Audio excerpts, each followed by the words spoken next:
Welcome to the Therapist Burnout Podcast, episode 47. Hello, therapist. I hope this finds you well. It has been a crazy month. For the last couple of weeks, I've been posting about election anxiety and how you deal with that.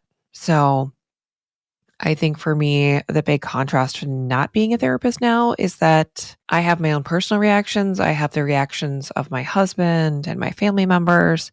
But otherwise, I think it has been pretty low stress for me, honestly. And that's the first time in a very long time. And so I'm still holding space for you guys.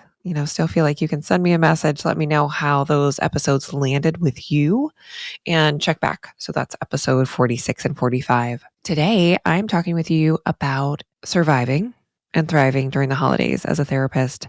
So it's the holiday survival guide, and I am doing these every year. So I've been podcasting on therapist burnout for a year now. As of October 2nd, I think I'm going to do a whole episode on what it's like, what my insights after talking with therapists for a year on burnout, and kind of an update on my burnout story, my journey.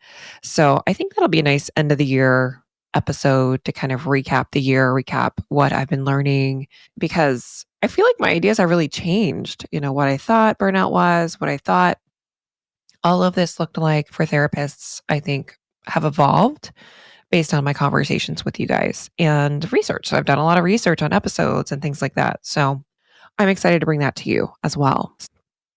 I live in Christmas Mecca here in the state of Maine. So if you celebrate Christmas, I'm talking today about the holidays. So I'm just going to share a little bit. It's just really beautiful here, especially when it snows at Christmas and during the holiday season. At close to me is LL Bean. If you know LL Bean, that is in my hometown. And they have a fireworks show at 6 o'clock, which is fantastic because if you're like a middle-aged person, you can go watch fireworks and then go to bed.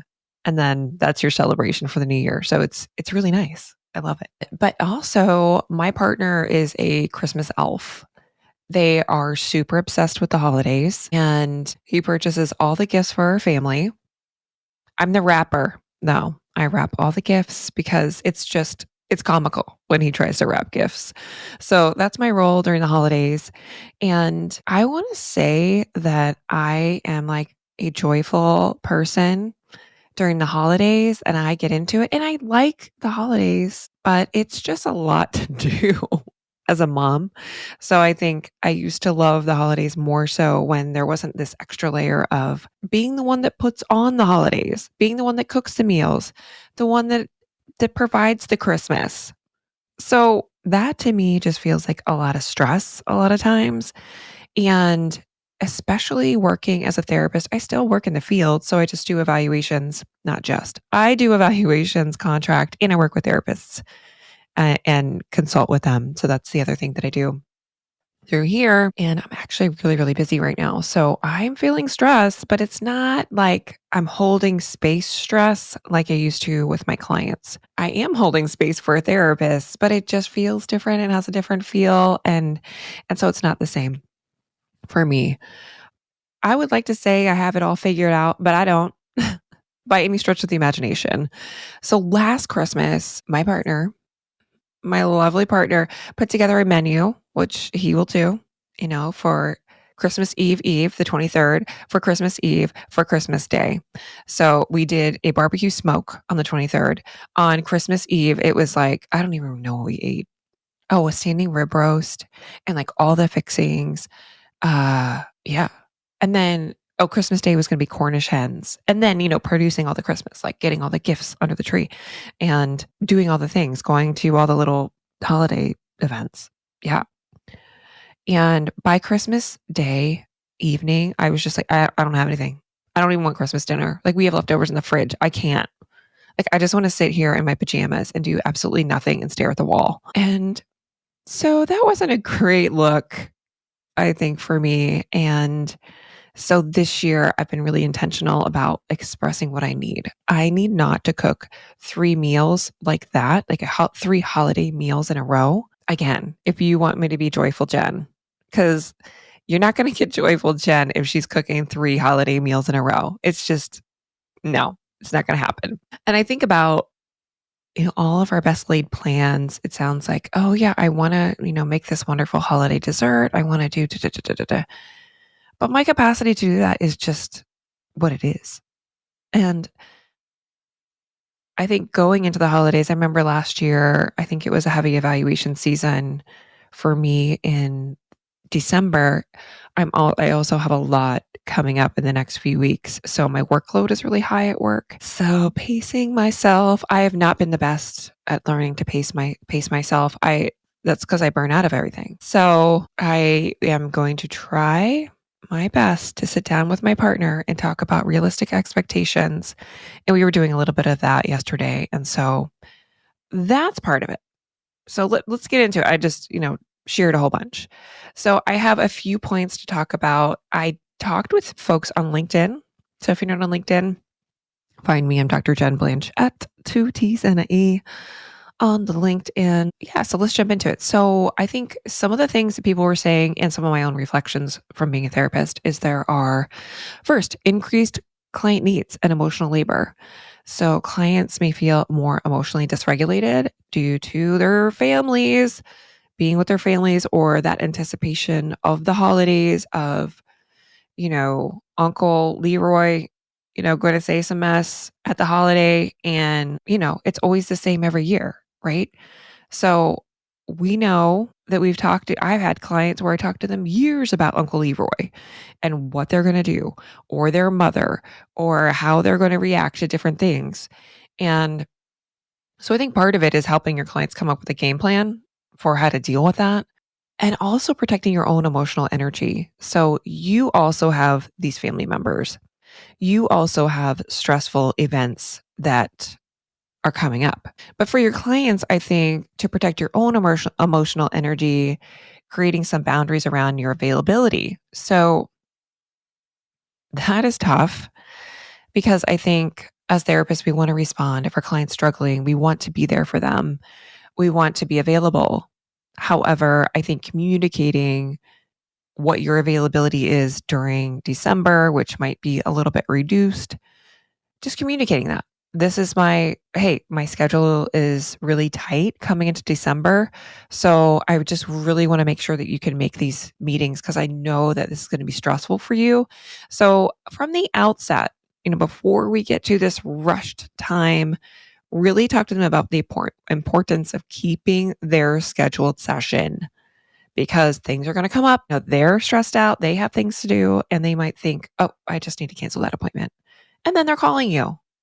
And we're in a situation where now we're trying to reschedule with clients. And that's which goes into my next point. So, number two, there are a lot of cancellations because people are super busy. And that creates, I think a lot of people said on LinkedIn that creates gaps in income and fatigue from rescheduling sessions. It takes a lot of time to look at your schedule to figure out where can I put this client back in. So I think people don't realize how much we are bending to try to accommodate and what that does for us. What that does to our mental health to have to constantly reschedule people or try to figure things out in our schedule all the time. So you might consider creating a cancellation policy specifically for the holidays for December so that you require maybe a week's notice of time to reschedule because your times are so tight. And so I think talking with clients about that so that and they know when you can meet. This is so important, especially when times are super tight. And I think there's a lot of year-end things that can come up in your business. So my first years in private practice, I did not do this. Uh, so I would just be kind of like money in and money out. And I really didn't have a game plan for how I was going to look at my income on the year as a whole. So if last year I made, let's say, $100,000 to just keep it kind of a round number, I took home 75K. I am going to try to take out of my bank account at regular intervals however much money that equals to. So if we're talking about $75,000, that means every 2 weeks we are taking roughly $3,000, you can kind of underestimate that money that you're going to take out. Let's say you're going to just take $3,000 every 2 weeks out. So you know that your net income, like after taxes and expenses and all that stuff, you're taking home $3,000, and that's a transfer into your bank account. And so spacing that money out through the year. So when we have, more income, like usually the fall was typically a time where I made more money in my private practice. So we're spacing that out, and there's savings in the business so that when these lulls happen, that money's coming out from savings potentially, depending on making whatever it is. If we're not depending on making, $8,000 that month. Maybe the income in the business is $6,000 and it's reduced, but we're planning for that. So we're planning for fewer sessions to happen in December. We're planning for fewer sessions to happen, say, in June and July. And maybe our highly scheduled months are going to be January through June. Right. And we notice those dips in our business. So we plan for them. And maybe you didn't plan for that now, and that's fine. But you start to think ahead and think of, okay, this is happening every year. How can I plan for these financial dips so I don't feel so squeezed every year when December comes? So let's think about your own personal holiday stress. I started the podcast talking about that. So we're entering this season with our own family dynamics, grief, logistical stress that we carry into the clinical work. So last year, I shared about how I took both of my boys traveling. So I'm traveling separate from my partner and my other son for Thanksgiving. So I'm just going with my older son down. And I made that decision because I have been so stressed during holidays and after holidays, feeling like I need a week after to kind of decompress from traveling because my boys are at that age where they fight, and I it's hard for me to manage. And I would love a world where it's easy, but it's just not my reality at the present moment. I just think we're not at that age where it's easy to travel with both of them. And so when they're separated, I can travel with them easily. My partner can't come down because of their work schedule. So that's what we're doing. And part of me felt like, oh, what's it? I'm sure my family wants to see both of my kids because they don't see my kids all the time and all the things that came in, right? But I can't do that without really struggling. So I think we need permission in our own families to say no or to set a limitation or a boundary. And no one told me that I couldn't do this, right? That I could bring one child to a holiday. I just really had to look at, like, how can I go through the holiday season in a way that I can be joyful, in a way that I can feel like I can show up as a whole person in these relationships. And I think finding that sweet spot for your family time, whether that be maybe your family wants you to visit for a week or 2 weeks, and that doesn't work for you. You really need to limit it to 5 days. That's where it feels like, we've had a great visit. We've seen who we need to see, and we're done. And now it's time to go home because we're adults and we like our creature comforts. So I think sometimes it's permission for allowing your own needs to be met. As therapists, we often think of other people and don't consider the cost to us for being able to fulfill what they want in our families. So I will quote my grandmother: family and fish go bad in 3 days. So find your sweet spot for family time and stick to it. So if you need permission, I grant it. I always told my clients that. It was my little joke. But for therapists, I think sometimes you need that permission as well. Number 4, burnout from year-end administrative tasks. So a lot of times we have some things we need to do at the year end. Like all of my things seem like they renewed, like my EHR when I had an EHR renewed, my LLC. I like to kind of think about my business if you're a business owner, and I still am a business owner. So I still have to think about my LLC and my liability insurance because I still practice as a psychologist in some capacity. And just think about any extra paperwork that you have. If you're an insurance based practice, then you have to think about deductible season and start looking at that now because deductibles reset in the new year in the United States. If you're not in the United States, you don't know what I'm talking about. But if insurance is a mess here, just know that there's all these things that we have to do on top of our work. So any extra paperwork that you need to do kind of add to that stress and leave little time for us to kind of focus.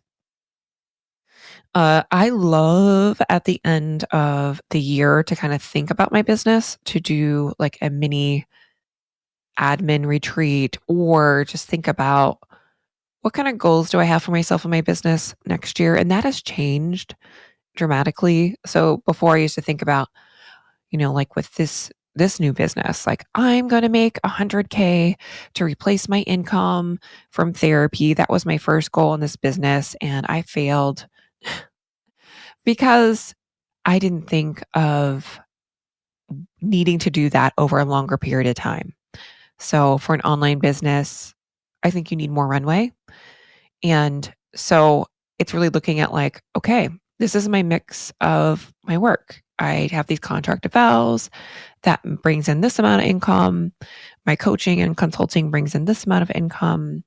Maybe one-off workshops bring in this amount of income and really think about all of that. Or sometimes you're just thinking about finishing up on notes, finishing up on paperwork that you haven't done and want to get done before the holiday so your mind can kind of lay that down. So, like you think about an admin day for yourself and really protecting that time so you feel like you can get some things done that you've been wanting to get done. I think this one applies to, so number 5 is guilt around the boundaries we need to set. And I think that applies to our personal lives as well as our relationships with clients. So oftentimes we feel more stretched to make ourselves more available to clients and we worry about letting them down. I think also with families or family members rather, we can think, oh, I really want to be there for them. I really want to attend that holiday gathering. But doing so comes at a cost to our family, to our mental health, and the space we have to hold for people throughout the week. So I want you to think of really mapping out the holidays. So think about, okay, this is Thanksgiving. Like, what buffers do I need to have in place so I can fully show up for clients, so I can feel like I'm a full human at the holiday season? What do I need? Whether it's like, I need to have a slow morning with coffee. I need to go to a coffee shop by myself before I'm going into that holiday. Or I need to take off on Friday afternoons so that I can finish my admin tasks, or I can be able to kind of plan out my deductibles for next year and call insurance companies or have my billing person do that, meet with my billing person, for example, to kind of go over year end things. I think a lot of times our drama that we have in our minds about December, about the holidays, about these things that come up is that the holidays are just a compressed time of stress where we have more opportunities for travel and for events that might be triggering for us, right? And our clients. And so if that is true, then we can also think about, every year my mom does this behavior. I don't know if I'm going to call out my mom on my podcast yet, but I love her. Maybe I'm not going to do that right now. But every year this happens. Like these are the expectations around the holidays. This is the type of food that has to be presented. This is the way it has to be presented. This is how they show up to the holiday. How do I want to show up? What space do I want to be in? And so I'd really have you think through that. Think through, what do I need and what boundaries do I really need to have around my time and around like the length of stay, around my work, all of it. So really map it out and look at each week and think about, where are my mini breaks that I have in my day, my week, and the month, so I can have some time where I can really lean in to caring for my body, for caring for my mind. So if that's personal therapy, if that's for me, that's definitely my movement time. that kind of is a non-negotiable. So that always happens for me. But if that hasn't happened for you, like I was on talking with a consulting client, therapist of mine, coaching client, and I think they had not done any kind of physical self-care around movement. And so I kind of talk through real quick my 4 pillars of brain health. So I am a certified brain injury specialist. I worked with people with brain injuries for over a decade. And so I know overwhelmed brains. And my folks in counseling would get to the point where they would literally, their body would literally shut down on them. So there was no choice. It was like, if you don't do these things, your body will say uncle, and you're in the bed for a day or two. And so I think through that, to a lesser degree for us, if we have overtaxed our brains to such an extent from holding space, from chronic burnout, from not listening to our bodies for so long, we get to this point where our bodies tell us, no, we're not doing this anymore. And that definitely happened to me in the pandemic, where I developed panic attacks and depression, and really had to reduce my work. And maybe you're already there. Maybe you're already there where you're just like, I can't do as much. And I don't know why. It might be chronic fatigue.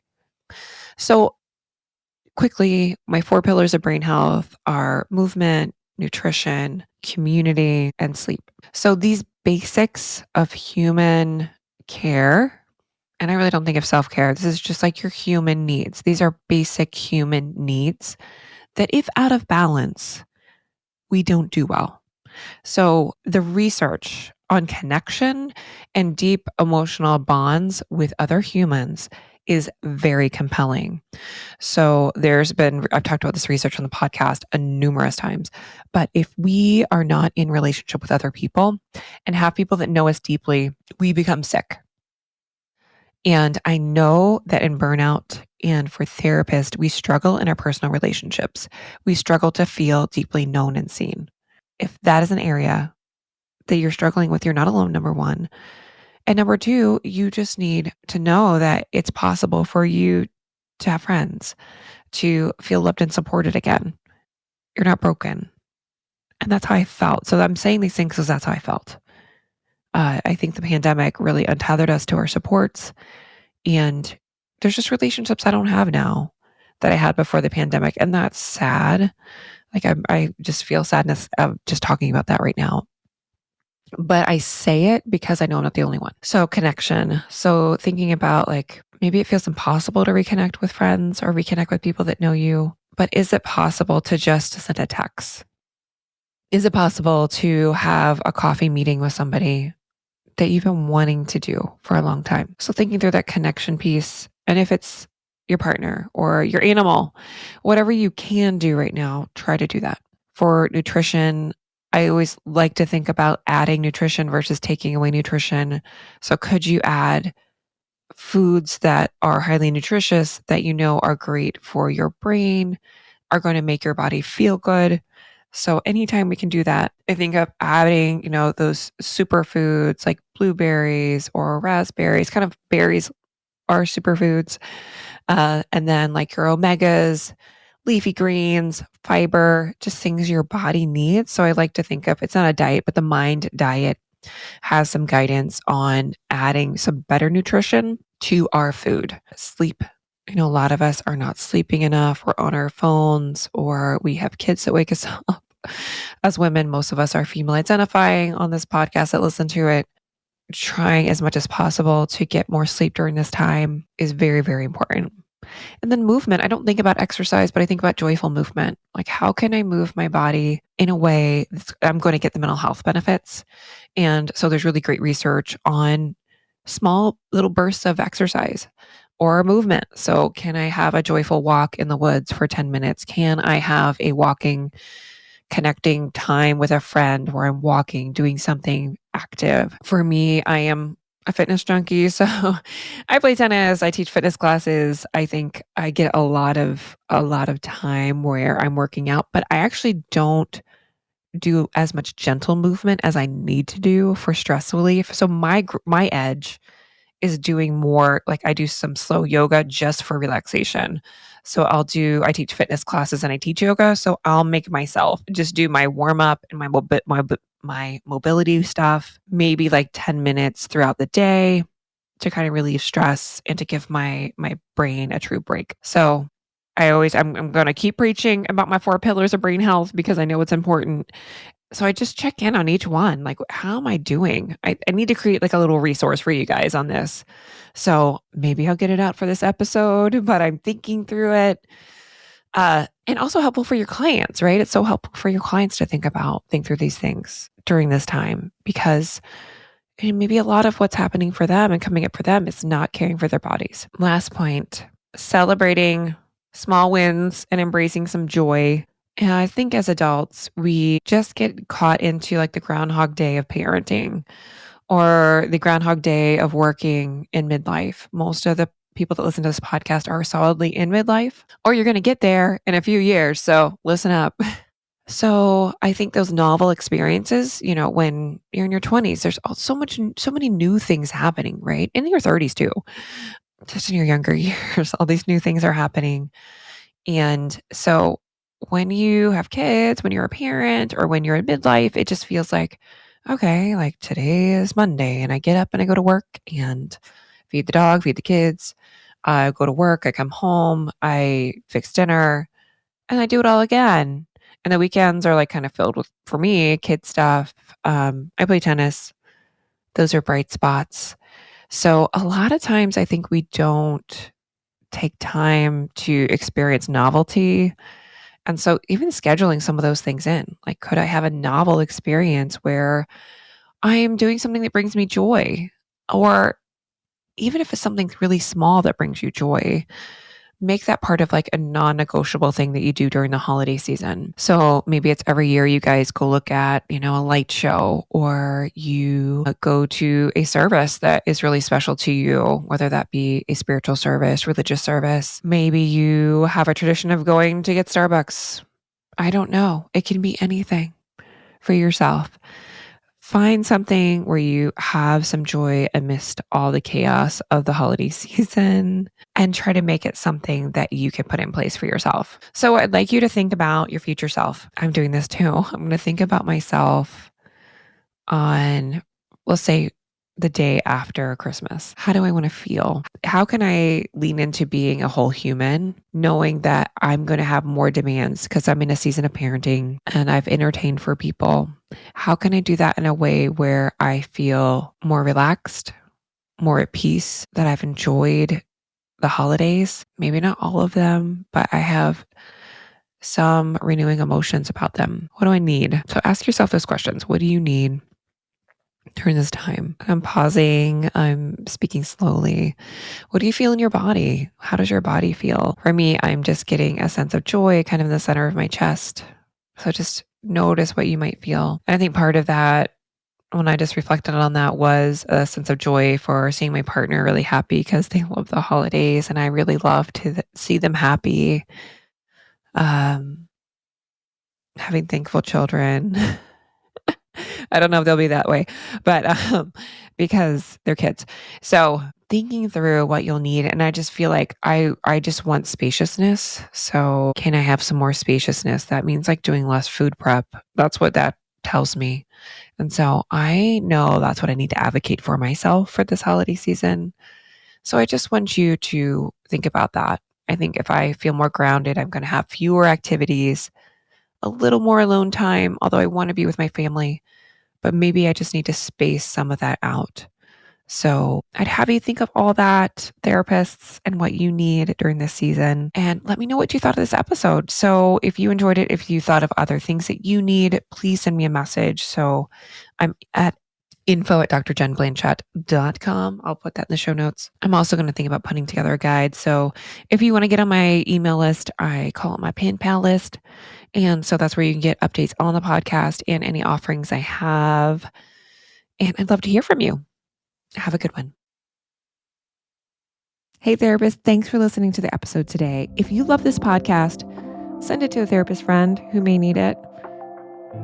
Also, consider leaving a rating and review on Apple Podcast. It lets the podcast player know that this is a great podcast. We should send it to more people. Also, I'd love to hear from you. So I have included my pen pal list for other therapists. Yes, I do write back, and I'd love to hear from you. Requests for podcast topics, to know how you're doing in these therapy streets. So I'm here for all of it. So I would love to hear from you, and we'll talk soon.